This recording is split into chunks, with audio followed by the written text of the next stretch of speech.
Hey, you there! Before we start the update where the sister-in-law declares war on the family, make sure you watch the original story. Click on the icon in the upper right. Update 1. As previous readers know, my sister-in-law was making passive-aggressive posts on social media that were obviously directed at me. Especially after sister-in-law had her fourth baby in November. She was posting the same repetitive nonsense over and over again. She just found semi-clever ways of rewording it. But she pretty much kept regurgitating that she was tired of living with my parents, that there isn't enough space, she needs her own house, blah blah blah. I know I sound dismissive, but live through what I have with these people and you'd be ready to sarcastically play tiny violins in front of them too. They're just that bad. And since I waited until January to make an account, more happened just like I thought. I stated before that I'd invited half the family for a Christmas Eve party at my house. And everyone I invited all came, even though it was a fairly long drive of around 3 to 4 hours for them. But they wanted to come and show me their support. I was praised by them a lot for how hard I'd worked to get a house on my own, and that they were sorry for everything I'd went through. I was asked why I didn't just take my camper and drive the 3 hours back to them, instead of living pretty much homeless for so long. And I had to sheepishly admit that I was very attached to living around here, and I had my best employment opportunities in this area. My hometown doesn't have a lot of great job opportunities in my field, if any at all, and I wanted to make my own way as much as I could, an answer they overall accepted. We moved on to having a rather nice party, the best I'd been in years. Some relatives even brought CDs of great Christmas albums, and I have to say, the one my uncle brought of Ray Charles was my favourite. He sings Christmas songs like no one else I've heard. It was a grand and happy time. I felt like for once I could just forget my past issues and enjoy the moment. But I wouldn't be writing this if it had stayed that way. Warning! The following story will frustrate you. About 2 hours into the party, you know who showed up. My parents, brother and sister-in-law popped in trying to look all smiles. They didn't even knock, just walked right in my front door like they were meant to be there. I shut off the music and told them to leave immediately. They begged to stay and said they brought gifts. One of my uncles stood up and yelled at them before I got another chance to speak, and he said they don't deserve to be in my home or my life after the shit they tried to pull months earlier, and he was backed up by several other relatives. Mind you, this guy is my mother's brother, and he used to love her to pieces until he found out about the shit that went on between me and my parents. My grandparents, mother's parents, as old as they are, hurriedly got in between us and said to my parents that if they want to make amends with me, it's far too soon, and they've never been more disappointed in them than they were this past year. They'd hidden their favoritism for my brother from prying eyes for a long time, but no one was fooled anymore, and they needed to make a serious effort to try and actually treat me like a son if they ever wanted to be in my life again. Then they turned to Dan and sister-in-law and said they've seen the repetitive nonsense sister-in-law keeps posting about. They're tired of it, and to just let it go already. My house will not become their new home. Sister-in-law went back to her old standard of crying, and had a pity party about how she should be the one living here, and not me. She plopped down in a chair to have a tantrum and say it wasn't fair I got this house to myself, when I have no family of my own, and she has 4 kids that need more space. And she just wanted a better place to live in and feel like a real mum. It was petty of me, but I loudly pointed out that she sucks as a mother because she lets my mother do most of the parenting, while she sits on her butt all day drinking, playing on her phone, or going out and spending all of Dan's money. And she has the nerve to complain about it. I even joked that I'm surprised her baby doesn't get drunk from her breast milk since she drinks so much booze, which I admit went a bit too far as I got some stares, and sister-in-law demanded to know if I was calling her a bad mum. I said the evidence speaks for itself, and if she wanted to be able to afford to move out of my parents' house someday, then she needs to put her college degree to some use, get a job, and learn to save money. My mother already does most of the childcare for my brother's kids anyway, so she'd have plenty of time after her baby gets a little older. My brother's eldest kid, who's 7 years old, ran up to start kicking and screaming at me for yelling at his mom, and he kept at me about how his mom said that I was the bad guy who made her cry and didn't let them live here. That's when my brother grabbed his son to pull him away, but all the other relatives jumped back in, and this sort of turned into a family intervention against my sister-in-law and brother. She was crying. Her new baby was crying. Her kids were crying. Hell, even Dan was very nearly in tears from the verbal lashing he was being assaulted with. He ended up just sitting on the ottoman I keep shoes in by the front door and looking like a complete wreck. He couldn't look anyone in the eye. He couldn't even say 2 words to me. Not with a whole house filled with angry people ready to judge him if he tried to let out his inner golden child again. If they weren't there to get in his way, I'd bet this would have ended up a repeat of when he tried to order me around to try and take my house months earlier. By this point, though, he'd been so thoroughly humiliated that his and my parents' reputation in the family was completely destroyed because the masks were all off now. Soon after, my parents, brother and sister-in-law all left in defeat. The party resumed and we all avoided speaking of what just happened for the rest of the evening. Since most of the adults had been drinking, everyone stayed the night in my house. I even let some of them sleep in the camper so there'd be enough space. I admit it also makes a good guest house. My relatives all wanted a tour of it earlier as well, and they said they couldn't believe I'd been living in it for around 2 years. I got a lot of questions about it, like what summer and winter was like, and so on. I was up earlier than everyone else Christmas morning, and had a fresh pot of coffee and some ibuprofen for those spiked eggnog hangovers a few of them had. I was complimented on being a way nicer host than my parents ever were, and we all agreed to do this again next Christmas. After Christmas, sister-in-law did finally stop making posts that were obvious digs at me, and deleted all of the old ones as well. But shortly after the new year, she more recently made a new post complaining about how she'd tried to convince my parents to get a camper like I did, so it could be setted up in the backyard so Dan and his family could use the whole house as their family home. Well, a taste of one's own medicine is never fun, because my parents turned that idea down vehemently, I hear. No one is going to push them out of their own home, let alone their master bedroom. The post was only up for a couple of days before sister-in-law removed it, and she has hardly posted anything since then. She loves to complain, but if a tree falls and no one is around to hear it, can it still complain? Sister-in-law, I guess, has realised there's no point in doing it when no one hears her anymore, and Dan can't afford to move his family out on his salary alone anytime soon. If they end up expecting another child in the next few years, I won't be surprised. Things mellowed down for me since then, and I've even invited friends over for a poker night. I suck at poker because I can never remember a damn thing about it. But so what? We get to drink beer and eat junk food while being merry idiots.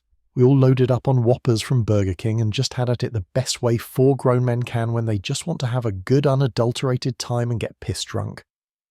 I think maybe around summer I'll look into possibly dating someone. I'm not exactly getting younger here. Fingers crossed that goes well.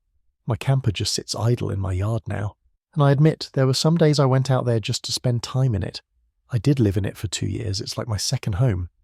And maybe one day I'll actually get to use it for camping, like it was meant to be. I've never been camping.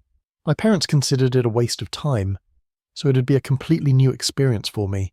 This pretty much marks the end of what happened. My parents, brother and sister-in-law have all been staying very clear of me. In fact, they seem to have gone back to acting like I don't exist, like they did before I bought a house. Not like that bothers me at all. It's better that way. But they'll inevitably come back in some way. I know they will. I just wonder what kind of stupid thing they'll do next. Well, not your typical family dinner. It's insane to me how she just doesn't give up and make it all about her. You probably guessed it already. She came back. Update 2. This will not surprise some people who commented on my previous posts, because my parents did some of the exact things they said they would, which was wanting either my money or my signature. I did expect the classic lines of narcissists saying that I owed them, or give me some kind of socialist BS of sharing the wealth. But that was just my imagination running wild. The ensuing situation was somewhat similar to that, but much more tame, I guess you could say. They seemed to know not to push me too far now, and were mostly aiming for pity. It began when my parents recently got in touch with me through social media and asked for a meeting in a public place of my choosing. It just screamed trap. But I wasn't afraid. In fact, I was amused. They know I'm not to be fucked with anymore, so I could only wonder what they wanted this time. I picked a local restaurant that may have a name of an olive and a garden in it, and we met up there. Dan was with them, but he kept his mouth shut most of the time. We had awkward greetings, ordered some drinks, and then cut to the chase. My parents begged me to help Dan get his own apartment so he could finally move out. Apparently Dan's credit isn't so great. Gee, I wonder why. Could it be his wife regularly spends him into a hole? Well, they asked that I help by either supplying some capital or by co-signing for the apartment and helping to pay the rent for it. I simply said no to both.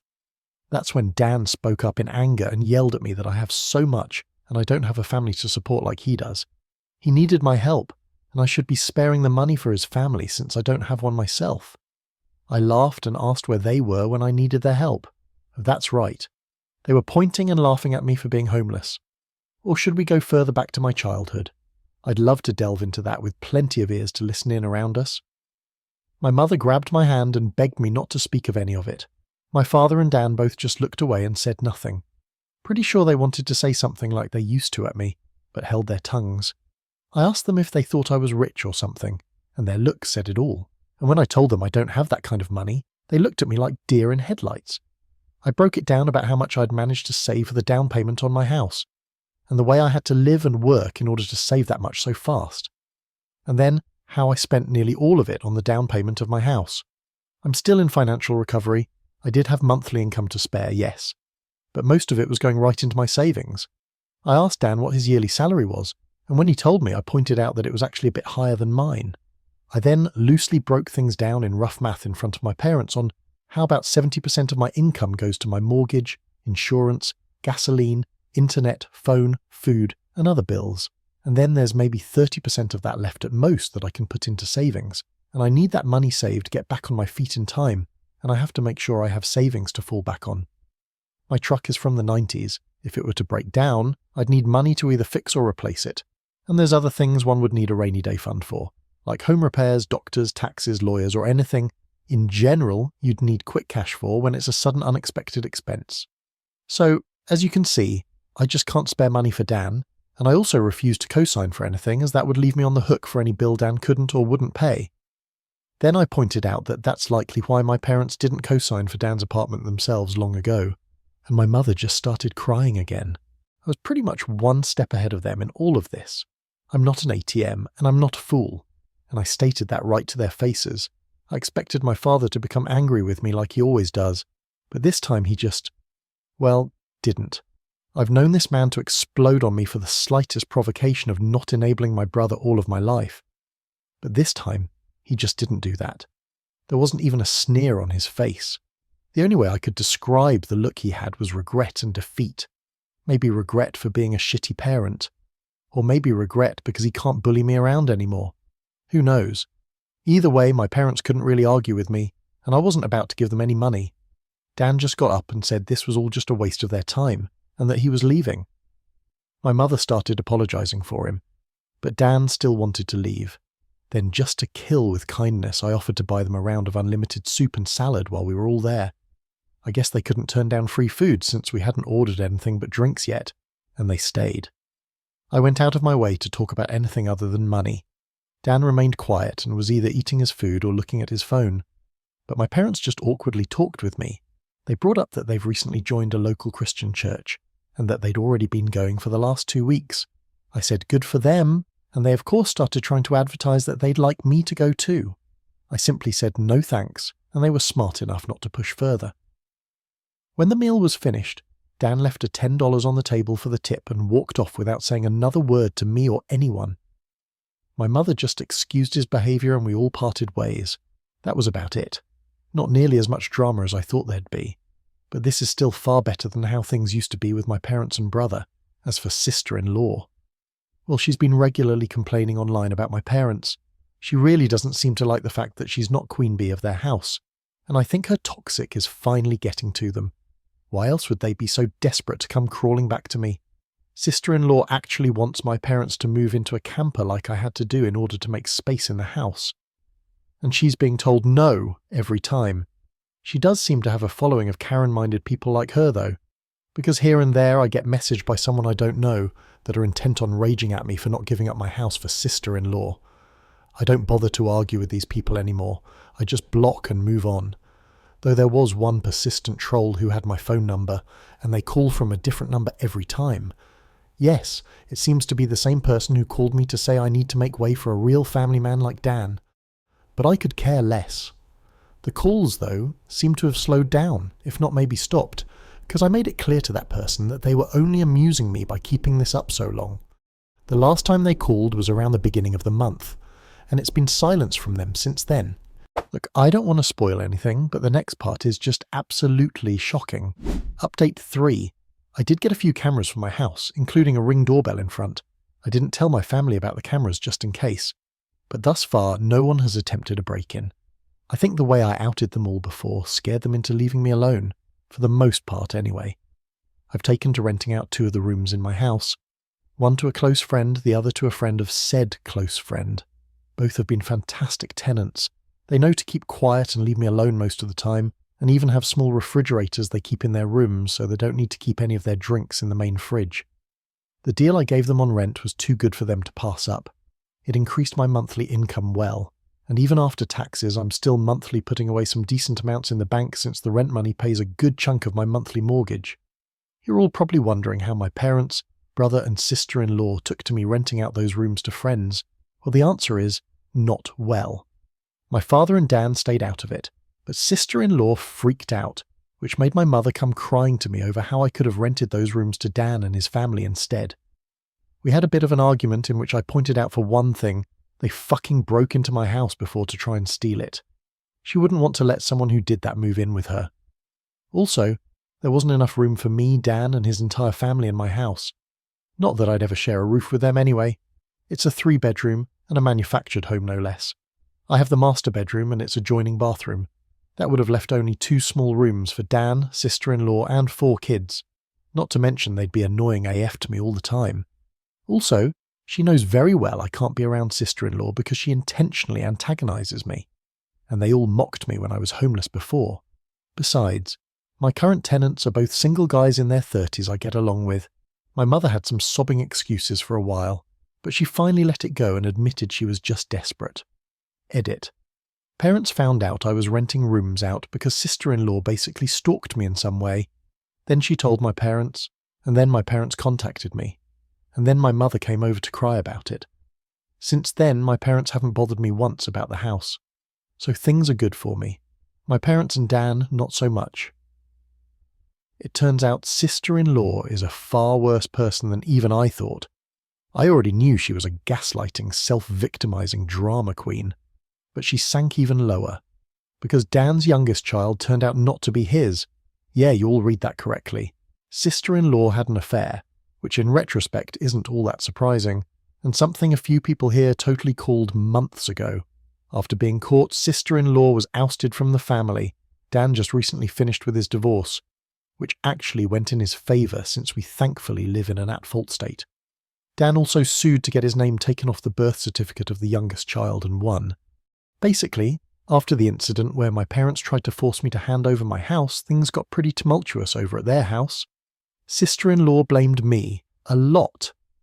She was convinced somehow that I had tons of money, like I'd won the lottery or something, and that I should share the wealth. Apparently it was her idea that they come to my Christmas party, because she hoped they could all try to get on my good side. It was also her idea to make my parents and Dan try to get money from me for an apartment. So it really burst her bubble when Dan and my parents informed her of how my finances actually were. For the longest time she had Dan and my parents fully engulfed in her toxic mindset and only fed their narcissism with her own. So her blaming me made the rest of them blame me. That is until what happened in front of the police when they tried to steal my house. That's when the downfall for sister-in-law really started. My parents and Dan were apprehensive about coming to my Christmas party after the way I'd outed them. But sister-in-law convinced them to just throw together a few cheap gifts from what they could get at the last minute and just show up, because he'd never throw us out once we're already there. Boy, was she wrong. She gambled on that plan, and I, with the complete blessings of everyone I'd invited, threw her and the rest of them out. Her plan she no doubt thought was the most clever thing ever, backfired in her face spectacularly. I guess being chewed out by family at my party not only wrecked my parents' reputation even more, it actually started a wake-up call for them to eventually not listen to sister-in-law anymore. And as I said in my last post, my parents decided on going back to church. Perhaps because last year I'd said they'd probably go to hell for their actions. I can't say that's the real reason, but you got to admit it would feel kind of satisfying if that was the case. Though my parents hadn't been to church in 2 decades before going back. While I don't think it's a bad idea that they're going to church, they need to understand that going doesn't just give them a do-over for all the shit they've done in the past. But I have a little faith they're at least trying, because my parents came to my house without Dan to personally apologise to me after they'd seen an animated video of my first 3 posts. That's right, they've known about this Reddit account for a long time now, They also know everything I'm saying. Yes, they're unhappy about it, but I feel everyone here deserves an update since it's anonymous. For my parents and Dan, though, watching an animated video of themselves and their own actions was a great way to make them see what kind of people they really are. And they came over to apologise to me later. I'd never seen my father apologise like that to anyone, and the man isn't a good actor, so this felt genuine. They fully acknowledged what they did to me, and how there's no excuse for any of it. They even described themselves as narcissists, and admitted the truth that they had wronged me very badly.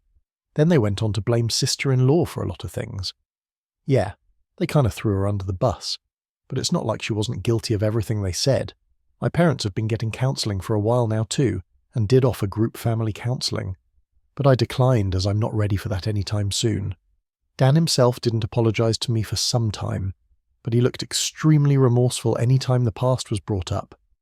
Meanwhile, Dan and sister-in-law's marriage absolutely fell apart. It wasn't a crumble, it was a cascade. Without me as the scapegoat/black sheep/ATM that they couldn't mock or try to get money from anymore, and after the public humiliation of social media, my Reddit posts, and the animated online video, sister-in-law finally let out enough of her toxic on Dan and my parents for them to realise she's not the person they thought she was. Their denial had been strong, but sister-in-law's entitlement was stronger. I've had many a thought of lightsabers clashing over this drama. Sister-in-law clad like a bimbo Sith with a lightsaber that looks like a giant lipstick or something like that. I imagine there's a wealth of puns and jokes to be had there, but I really didn't bother to think much more detail about it. But as you can imagine, things only got worse because sister-in-law kept looking for other ways to get what she wanted. She kept bringing up ads for used campers and RVs to try and get my parents to buy one to live out of, so they could have the main house. And she kept doing this no matter how many times they told her to stop. She even tried to say my parents should just buy an RV and have a life on the road, like normal old people do. That was stupid, even for sister-in-law. The opposite was suggested by my parents, that Dan and sister-in-law buy a camper themselves to live out of it instead. Sister-in-law basically said she shouldn't have to do that since she's the mum. She pretty much lauded the fact that she thought she had total parental authority over everyone's heads, because the kids in the house were all hers, and when sister-in-law didn't get her way, she actually took her baby and left the house to disappear for several days. They knew she was fine because her phone was still working, and she was responding texts with short but passive-aggressive answers, and when she came back, she was only more embittered because nobody caved to her demands while she was away. Sister-in-law also refused to go to church, but Dan went with our parents and took his kids along as well, save for the youngest, since sister-in-law refused to let him take the baby anywhere. Personally, I don't go to church. I believe in God and all that stuff, but I just don't like church. Besides, it never did me any good growing up. Shit really hit the fan when Dan suddenly called out his wife as a cheater march. This shocked us all because we thought he was a complete pushover to her, but no, he's not. At least not anymore. You all know how he treated me when I was on his bad side. Well, his wife wasn't spared that ire at all. He started putting pieces together about her deceit after finally pulling his head out of his ass, and secretly got DNA tests for all his kids. 3 of the kids are his, but the youngest one, the baby, was not. For the record, Dan and I both have pretty dark straight hair that's almost black. Same with our parents. Sister-in-law's hair is straight and pretty dark too, but the baby's hair is lighter and a bit curly. At first, Dan just thought it was because of the baby's age. Sister-in-law kept playing it off and said that it would darken in time, but the baby's hair never got darker. I guess that was Dan's biggest clue. He confronted his wife with the DNA results in front of our parents, and she broke down sobbing that it was a mistake.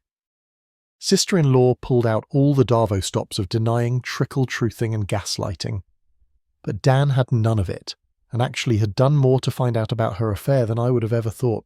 I knew he was smart. He just let himself be dumb. He had detailed proof of her cheating with phone records, texts he got off her phone, bank records, and the DNA test. He even identified the man she's cheating with, who's likely the father since he has much lighter-coloured curly hair. The evidence against her was crystal clear, and Dan said she was so bad at hiding her affair he didn't even have a hard time figuring any of it out once he started looking. My parents demanded that sister-in-law leave their house immediately. That's when she went psycho on them all, first in just yelling, but she quickly got physical. Police had to be called by my mother, and yeah, sister-in-law was arrested. She scratched up Dan and my father quite a bit with her long fake nails, and even harmed her eldest kid in the crossfire by hitting him hard enough to have a black eye and nosebleed when he tried to intervene. Dan was smart enough to have his phone recording nearby when he confronted her, so the police had all they needed to arrest her for assault. Sister-in-law's parents had to drive over to bail her out. Then they came back for the baby, sister-in-law's stuff, and her car as well. A couple days after sister-in-law got bailed out, she showed up at my house because I was apparently next on her shit list. As soon as I opened the door, she went on a delusional rant where she called me out about posting on Reddit, then said I was the entitled bane of her existence. I'm not sure, but I think she might have been high on something because this felt extra crazy for her, and her eyes didn't look right.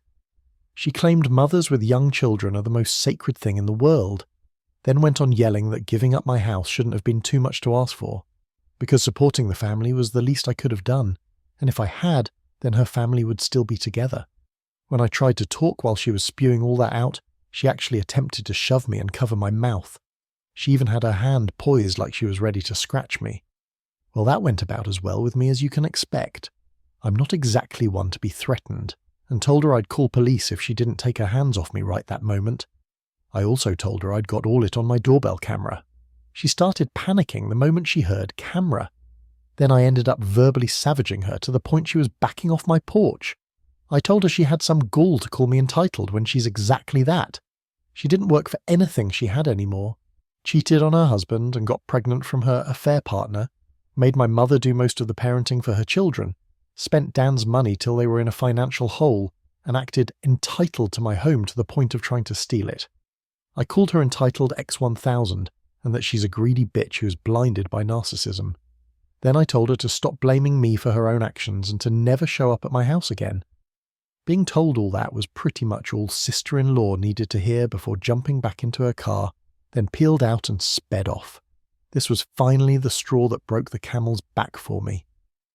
Now that she was separated from Dan, I ended up finally going to the police and filing a report on her for harassment and the assault she'd done on me last year, and her putting her hands on me at my front porch only added to it. The police have it all on record now, and I gave copies of the video to Dan for his divorce lawyer. And yes, I did file for a restraining order against sister-in-law. It was easily granted because it was obvious the woman is unhinged. She's not made a social media post about me since that I could see, but that's just because she put her profile on private. I hope her blameship against me has long since sailed. Either way, she's left me alone. Sister-in-law was still with her affair partner during the divorce. At the time, I had no real idea of what kind of man he is, but any person who monkeys with someone else's spouse, and even has a child with them, really doesn't have a lot of morals to begin with. Once the divorce was underway, sister-in-law admitted that Dan just wasn't man enough for her anymore, because he couldn't afford to give her the lifestyle she wanted. She actually believed herself to be on the level of a trophy wife, and that she deserves to be with someone wealthy. Dan said he pulled a me and maniacally laughed at her. He said she was nowhere near hot enough to be a trophy wife, along with mentioning any other faults she had. Sister-in-law ended up humiliated by this and ran off like a child. Due to having to live with her parents, sister-in-law was forced to work in their family business because Dan wasn't giving her access to his bank accounts anymore. She'd already maxed out all the credit cards he previously gave her, and she griped about having to work for her parents despite having a college degree. But I think they were the only ones who'd employ her anyway since she's got a criminal record and a decade-long gap in her resume. I've heard from Dan that her parents were severely disappointed in her as well, but that was just a rumour. They could be just as bad as her for all I know. Either way, the shit show of a divorce really took off once it got going. Sister-in-law didn't walk away with much from it, especially because she had an affair, physically hurt her Phil, husband and eldest child, and it's an at-fault state like I mentioned earlier, so she kissed any chance of getting her way goodbye. Dan's lawyer pulled some strings to get the divorce started as fast as possible, but it cost him. I don't know the more specific details, or how much it all cost. They never told me. Sister-in-law, on the other hand, was financially backed into a corner very badly, and you know what can happen when you corner an animal. She fought back. But the law was not on her side, nor was her dwindling finances. Sister-in-law's parents had to pay for a lawyer for her, and not a very good one either. Also, she actually brought her affair partner to the divorce court to testify on her behalf. This guy was a real piece of work. He had a bronze tongue and a charming smile he tried to use to his advantage. He claimed sister-in-law had been wronged by an incompetent husband, which is why she sought the arms of another man. He claimed he was ready to take responsibility for his child he had fathered with sister-in-law. But that sister-in-law would still be needing the alimony for helping support herself and care for said child. He remarked that because Dan at the time was still on the birth certificate, alimony should be one of his obligations. Dan said this guy used big words and a charming smile, but seemed an extra special kind of stupid, and coming from Dan, that's saying something. The judge was also not swayed in the slightest, and told the bronze-tongued lout that he was a hypocrite for saying he was ready to take responsibility for his own child, while also holding his hand out for money from the man whose marriage he'd helped ruin. That shut him up. Dan was prepared to sue his wife's affair partner for alienation of affection too. However, that fell through. I guess it would have been on Dan to prove how much she'd loved him before the affair started. But after her mask came off and we saw the real her, we're not sure if she ever really loved him at all, or if she just loved having a meal ticket. Someone here pointed out sister-in-law probably kept popping out kids to avoid getting a job. And you may have been right. Either way, sister-in-law tried dragging out the divorce. But Dan's lawyer and the judge kept that from happening much. I swear, Dan must have seriously lucked out because he got one of the meanest and most unsympathetic to cheaters judges in the state, and all the evidence we had on sister-in-law made it easy to keep her from playing the victim. So instead, she just let her real bitchy self out since there was no point in hiding it anymore. The court had all of the records provided by Dan and myself, police reports, photos and recordings, to prove she was an abusive narcissist. There was a mountain against sister-in-law that she had no way to climb over or hike around. She tried standing against the mountain, but that was prime avalanche territory. In the end of the divorce, sister-in-law struck a deal to end things quick. Dan takes 3/4 of the credit card debt, gets his name off the affair baby's birth certificate, and sister-in-law walked away with only partial custody of her children. No alimony, but also without most of the credit debt she racked up. Her being legally employed by her parents meant she had an income of her own to fall back on to start paying off her debts. She can see her other kids almost whenever she wants, and can take them on weekends, but for whatever reason has made very few attempts to even see them. She took them out to eat fast food a few times, but she never took them home with her. The kids are back in school now, so that gives her even less opportunities to see them.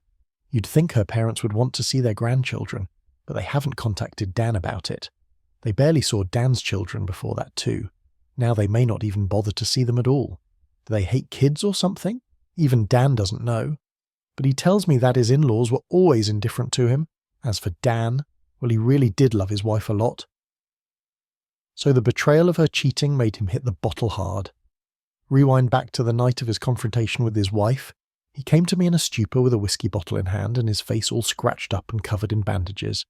I wouldn't say he was drunk yet, but I freaked out seeing him looking like that at first, then berated him for driving under the influence.